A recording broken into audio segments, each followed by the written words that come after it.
Okay, video upload time. I'm going to try and make this short and sweet, which doesn't always pan out for me in videos because I'm a chatter. But I decided, I have been thinking for a while, and you think about something long enough, you'll think yourself right out of it. But I have been thinking for a while that it might be better to do my book hauls, book reviews, book whatever, by video as opposed to posting them, typing them out on my blog. Because as much as I enjoy reading, I love to read, I don't do a lot of reading about reading.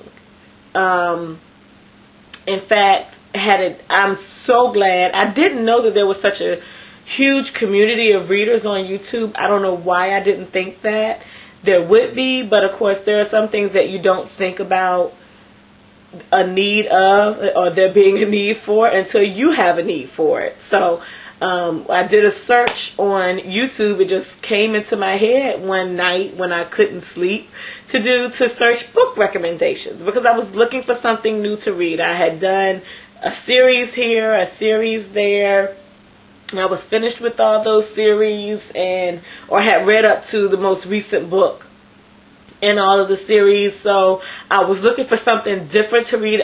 Pretty much I have been stuck in the paranormal reads for about 2 years, and I was looking for something different, something more contemporary, something more real.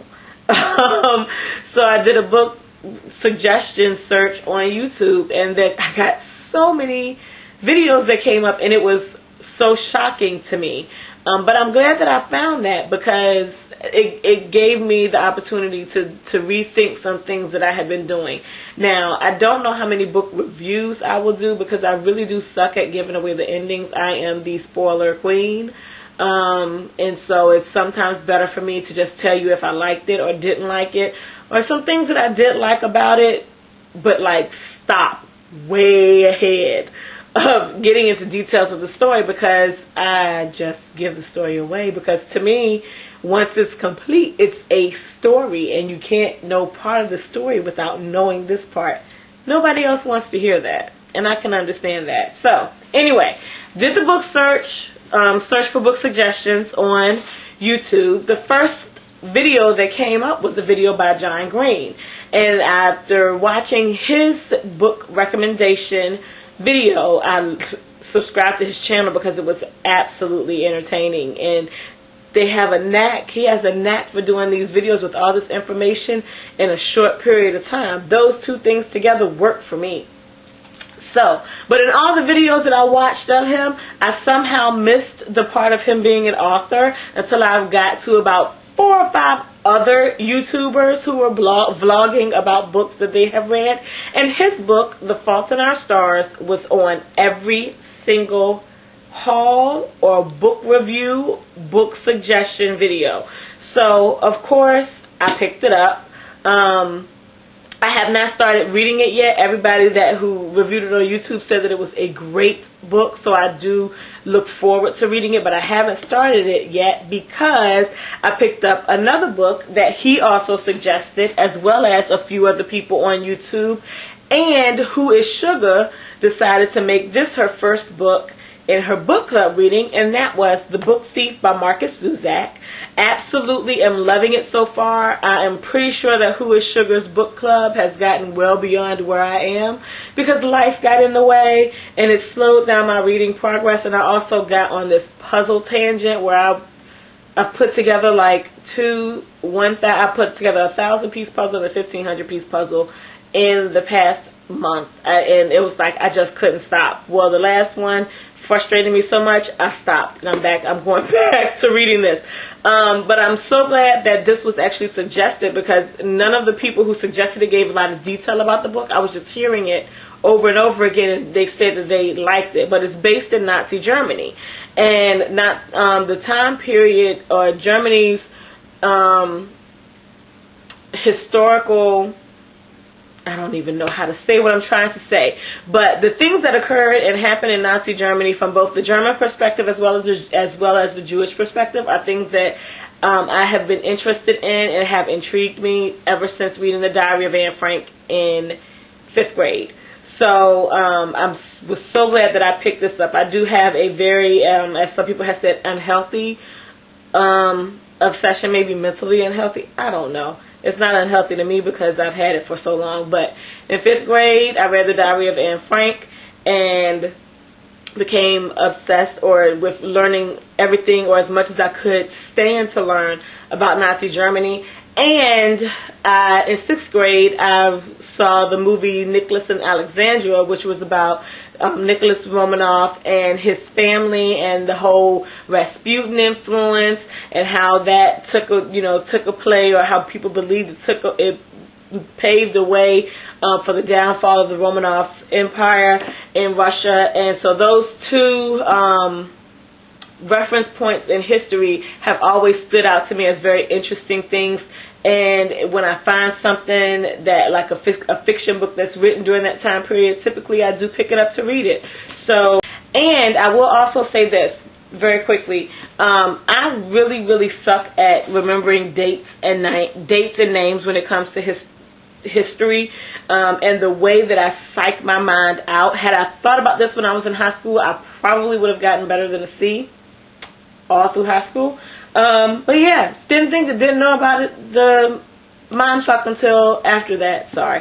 But yeah, if I pick up a history book or a book that's a historical fiction book and I find something in it that interests me, what I will do is I will go and look up the historical facts in that book on the internet and gain information that way, and that way I'm able to retain the knowledge. Even though it's from a fiction book, I'm able to retain the facts about things that occurred during that time period, or the facts of what that's based on, because I researched it based off of a fiction novel, if that makes any sense.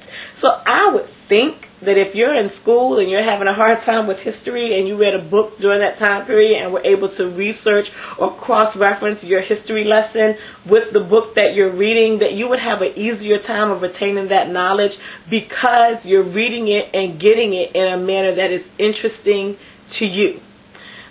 So if you're a kid and you're having a problem in history, I would suggest that. If you're a parent and your kid is having a problem in history, I would suggest that. Because had my mother and I known that back then, I would have had a much easier time than I had in history. So, soapbox off. Next book.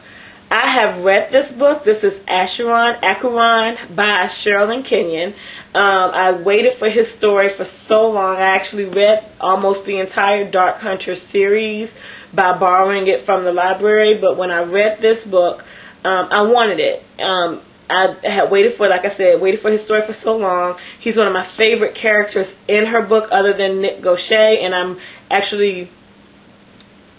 almost picked up the final book, the third book in the book series that she's writing about him when I went to Barnes & Noble, but yeah, I didn't, because I didn't need to do that just yet.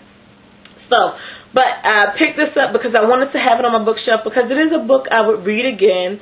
And while right now my bookshelf is loaded with tons of books that I have read, I'm thinking about concising it or taking it down, downsizing to books that I would read and read again, and giving away some of the other ones. But I wanted this on my shelf because I would read and read this again. As well as the second book that I picked up I've already read, which is The Warded Man by Peter Brett. This book is just excellent. I picked this up totally based on the cover. The cover of the hardback, the dust jacket was like midnight blue, and the man was so dark and just totally covered. And actually the blurb on the other one is much better than the blurb on the hardback dust jacket. Is much better on the blurb back here. But it's a history story. Totally fiction. It's paranormal fiction, but it's well dated. It's over hundreds of years ago, when there's no technology. It's a horse and buggy system. You go from one city from one town to another, and if you can't make it to your next town before nightfall, you stop and you ask someone, can I rest in your home? And you didn't have to worry about people who came to you or people you came to trying to kill you in the middle of the night. Good times, except for the demons that come out at night to kill the humans. So, but loved this book. And I don't want to give, it's like I want to tell more, but I don't want to give the story away. But I would certainly pick this up. And like I said, I read it. I would read it again.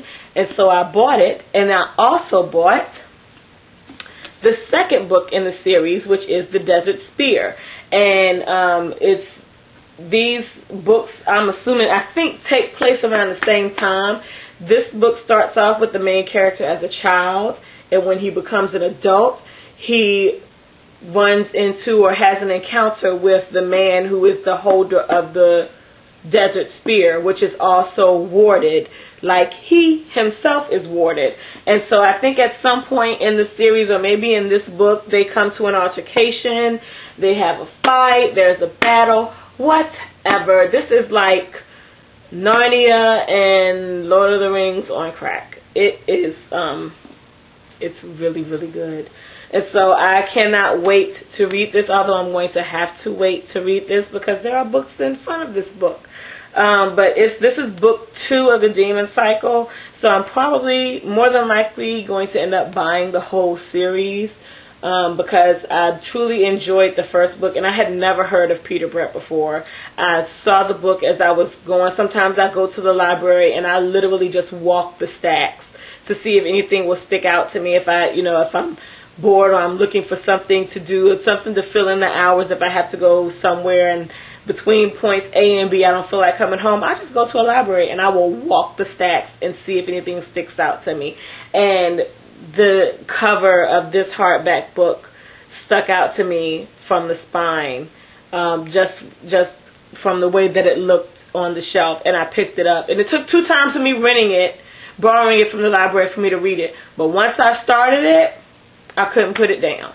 And so because of that, I went ahead and bought the Desert Spear because same thing, I rented it twice and I hadn't started it, and then the third time when I went to borrow it, it had been checked out, and it's been about 3 months and it still hasn't made its way to me in the hold rotation. So I don't know if the person who had it still has it or if it's a whole bunch of other people in line. But definitely, this is a series worth beginning. If you begin it, you will want to know what happens next. So that's it. That's what I bought.